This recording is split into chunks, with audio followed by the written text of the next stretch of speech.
బాబాయ్ అంటే 30 సంవత్సరాలుగా మీ పోరాటం ఇది ఈ రోజు నెరవేరింది, మరి ఎట్లా చూస్తున్నారు? అన్నగారు మానశ్రీ మందకృష్ణ గారి కృషి, తనకు తోడు పెద్దలు గౌరవనీయులు మా బీజేపీ ప్రధానమంత్రి గారు చొరవతోటి మాకు ఆనందాన్ని మేము ఎట్లా చెప్పాలో తెలియపరచట్లేదు. జై మాదిగా, జై జై మాదిగా. ఢిల్లీ పర్యటన తర్వాత ఈ రోజు రావడం జరుగుతుంది ఆయన. ఢిల్లీ పర్యటన తర్వాత ఈ రోజు రావడం జరుగుతుంది, మరి ఎట్లా, మరి అరేంజ్మెంట్స్ ఎలా ఉన్నాయి? మేము అన్న రాగానే వందలాది కొబ్బరికాయలు అన్న కాళ్ళ కొట్టి జై మాదిగా అనే ఉద్దేశంగా అన్నగారికి పాదాలకు వందనం చెప్తాం.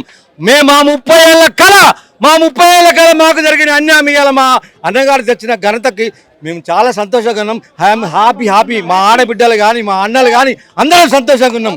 ఇంతకన్నా ఇంకా మాకు సంతోషం లేదు. మీరేమంటారు? మీకు ఎలా అనిపిస్తుంది? ఈ రోజు మన సోదరులు మండలాలు అందరికి కూడా మన ఆదిగి సోదరులకు ఈ రోజు మందకృష్ణ అన్న ఆయన 30 ఏళ్ళ నుంచి కష్టపడుకుంటూ వస్తుండు, మోకాళ్ళ మీద నడిచాడు. ఎంత మందిని కూడా ఆయన ఎంత కష్టపడుకుంటూ తిరిగిండు ఢిల్లీకి ఈడికి.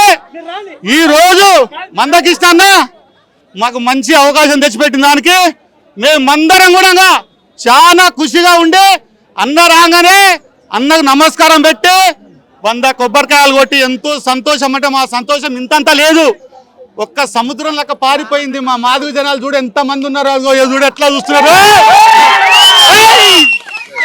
జై మాదిగ.